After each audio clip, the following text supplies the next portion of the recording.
What's up, y'all? Welcome back to a brand new video. In this one, this is going to be episode 17 of a series that I've been doing here on the channel for a while now, about a year now, of me reviewing the top 10 favorite movies of people that I know. In this episode, episode 17, I'm going to be reviewing the movies of Miss Amelia Major, Mia, one of Destiny and I's close friends. The last episode, I did her husband Kyle's movies, and I know it's been like a month and a half, but life happens and sometimes you're not able to sit down and record a YouTube video, as you all know, right? But I'm doing it now, and I have watched all 10 of these movies. I enjoyed them. I'm going to say this about the list. This list is really just, it's one for the girls, and I really love that. I can enjoy like a rom-com or a chick flick or whatever you want to call it. I can really get behind that, and this list is full of movies like that, tear jerkers. We do have a few repeats from previous lists, so I'm going to get into those. First up, we have The Devil Wears Prada. Anne Hathaway, Meryl Streep, iconic movie, which actually it was recently announced is getting a sequel sometime soon. It's been reviewed on here a couple other times. It was on my sister-in-law Olivia's list, as well as my mother-in-law Renee's list. It's a solid film with strong performances from Anne Hathaway and Meryl Streep. It has a good supporting cast from Emily Blunt, Stanley Tucci, Aidan Grenier. Overall, though, I think the one thing that I have with this movie, and I can't exactly put my finger on it, this movie isn't super rewatchable for me, which is something I really value in a movie, which is why I give it a 7 out of 10 for The Devil Wears Prada. Next up, we have The Parent Trap, which was also on my sister-in-law Olivia's list, and it stars Lindsay Lohan and Lindsay Lohan. Honestly, this is a super underrated performance from a child actor. This is a very beloved, nostalgic film for people around my age. Dennis Quaid gives off major DILF energy in this movie, and I really respect that. Good for him. The supporting cast of this movie is good. It's a fun ensemble of characters that all play a part well. It's really fun. It's a feel-good movie. It is very rewatchable, and I would give it an 8 out of 10. Next up, we have Pride and Prejudice. We're 3 for 3 on movies that have also been on my sister-in-law Olivia's list, and this one was actually on my mom's list as well. This is such just a good romance film, and even though it takes place in like the 19th century, I think, the film itself has a very timeless feel to it, that even though the movie came out like 2 decades ago almost, it doesn't feel dated at all. They did a good job of making it a story. Well, yes, Jane Austen did a good job of making it a story that is going to withstand the test of time and, just be timeless and always be relevant. Keira Knightley, Matthew McFadden, they have great chemistry, which is, to me, especially displayed in the fact that I feel like chemistry, a lot of the time in movies, we talk about physical chemistry. All their chemistry up until the very end is just verbal. It's the way they're looking at each other, the way they're speaking to one another, the way that they're stand next to each other. Like, it's just all these things aside from just like the actual physical or even sexual chemistry, tension, whatever. Donald Sutherland is an underrated part of this movie. He's very good in it. I think this is a good movie. It has a good build up for a kiss, which I'll get to that kind of idea of a build up to a kiss in one of the later entries. Overall, I like Pride and Prejudice, and I would give it an 8 out of 10. Next up, we have How to Lose a Guy in 10 Days, which was on Mrs. Wilson Destiny's, my wife's list. I think it's one of the best rom-coms that there is, genuinely. I love Matthew McConaughey. He's one of my favorite actors. I think this may be his most charming movie, and I think this is where he's at his most charming, aside from maybe Real Life. He and Kate Hudson, they have a very good screen presence together. They play off of each other really well. The jokes are funny. The romance is good, which, there's the rom and the com right there. I love the meet cute, or the setup of this, and how the two characters fall for each other, and they're both, it makes it feel like a lot of the situations, which we have another movie on here, the situations where it's like a bet, it always just feels so bad, and it's like, how can you recover from that? But then when they're both doing it, it's like, it makes it work really well. And so I will give How to Lose a Guy in 10 Days a 9 out of 10. Next up, we have 10 Things I Hate About You, which I think is probably the best teen rom-com there is. It just puts Heath Ledger perfectly on display as this heartthrob. Got the accent, the hair, the charisma, the charm, whatever. Julia Stiles' character is very well written and is a great foil to Heath Ledger. Again, I know that's probably more credit to. It's based on a Shakespeare play, I think, The Taming of the Shrew or something. I don't know. I don't read Shakespeare like that. But I think this ensemble is very good, especially for a teen movie. And it has the good ensemble that a teen movie needs of different characters from different cliques and whatnot. And you have a young Joseph Gordon-Levitt. That's cool. I'm not sure how realistic it is to teenagers in 2024, but I think it encapsulates like what it means to be an adolescent and the teen experience really well. Honestly, I love this movie. I'm going to give it a 10 out of 10. A 10 out of 10 things I hate about you. All right, next up we have another coming of age rom-com, but this one you come of age a lot quicker, the 13 going on 30. It's a rom-com, coming of age rom-com with a fantasy kind of twist. The main praise I want to give this film is the continuity that it has between the young and old versions of the characters. It's like you just look and you can tell who they're supposed to be because they did a great job casting young actors that look like, their main characters of Jennifer Garner and Mark Ruffalo and Judy Greer. They did a great job with that. The older versions of those three characters, those three actors, they play off each other really well, bring an interesting dynamic. Jennifer Garner and Mark Ruffalo have very good chemistry.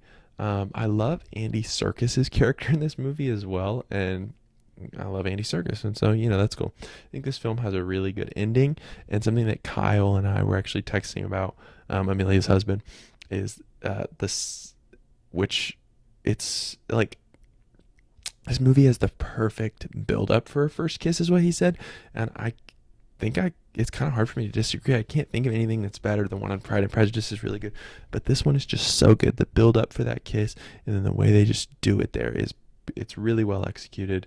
I would give this a 7.5 out of 10.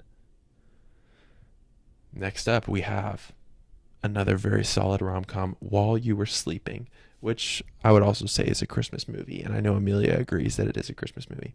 Sandra Bullock's character is very relatable, even for me, a 23-year-old man. She's a relatable character. Her monologue at the little wedding at the hospital is great. It's very well written and very well delivered.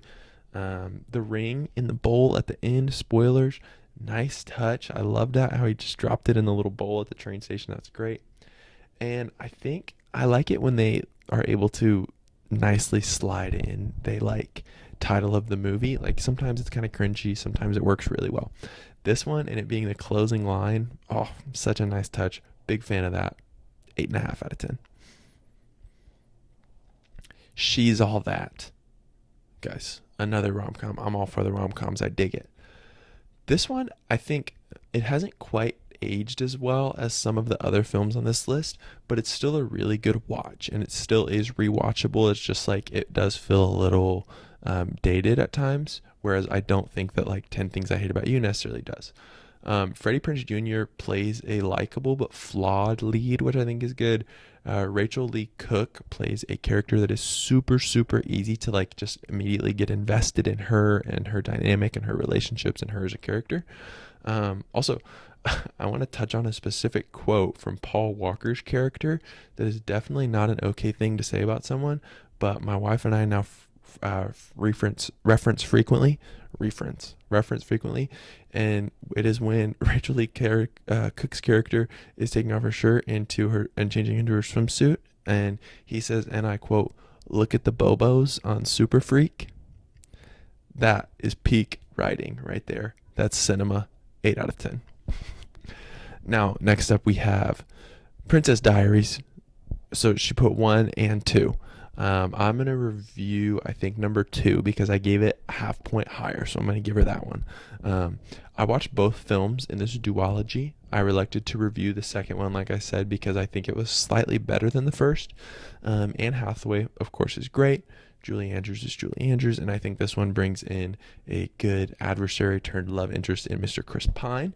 This one, just like The Devil Wears Prada, another Anne Hathaway movie, it's announced as getting a sequel eventually. I think the romantic aspect is really what elevates this movie above the first. I know the first one kind of did have a romantic aspect. I don't think it necessarily needs to be the center like it is in this one, but it just works better in this, and I think it is to the advantage of the movie. The foundation laid in the first one made it easy to get back into it. You're already invested in these characters. You're already familiar with them. You know about them. You know the dynamics. So I would give the Princess Diaries 2 a 7.5. If you're curious on the first, I would give it a 7, but we're going 7.5 as the score. And last but not least, we have Bullet Train, which is not a rom-com or romantic movie at all. And I'm not going to say it's my surprise of the list. I hadn't seen it, but I'm not surprised at all that I liked it. It was one that as soon, like, I had a feeling when I eventually watched it that I was going to like it, and I was right. I did quite enjoy it. Brad Pitt really shows off his comedic chops. There's so many names in this movie. Great ton of actors.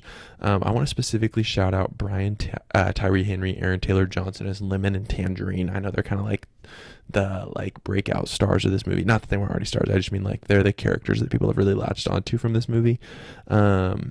They're definitely the breakout characters, not the breakout stars. How about that? And they definitely deserve some sort of spinoff prequel, I guess would make more sense. Something of the sort with those two. They have such good chemistry. They're great.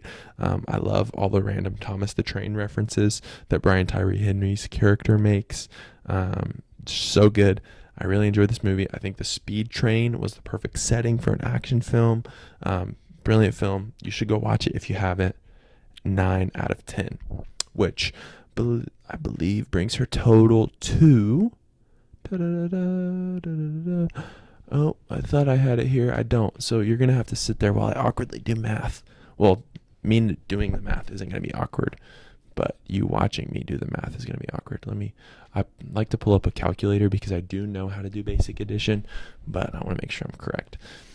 So we have, and you can hear me review them all again, a 7 for for Devil Wears Prada, an 8 for The Parent Trap, an 8 for Pride and Prejudice, a 9 for How to Lose a Guy in 10 Days, and a 10 for 10 Things I Hate About You, a 7.5 for 13 Going on 30, and an 8.5 for, sorry, I know I should have had this pulled up. I thought I did. For While You Were Sleeping, an 8 for She's All That, a 7.5 for The Princess Diaries 2, and a 9 for Bullet Train gets us an 82.5, which actually puts Amelia right there in the middle of the list of all of these. So that's a solid score, 82.5 and 8.25 on average for the 10 movies. And I enjoyed watching these movies. I watched many of them with my wife. I think this, other than her own list, was the one that she wanted to watch the most movies with me on, because I usually ask her, I'm like, hey, do you want to watch any of these with me before I watch them? And so I did that. I don't know when this video is coming out, but either before or after it, I'll have a video coming out. That's kind of my 2024 movie awards, so stay tuned for that. I'm watching 2 more people's movie lists right now. My wife's cousin Abby and her husband Blake, who are close friends of ours as well. So stay tuned for those. Thank you so much for watching. Thank you, Amelia, for putting this list together. Sorry it took me so long to get this video out. That's all I have to say. Thanks so much for watching. Peace.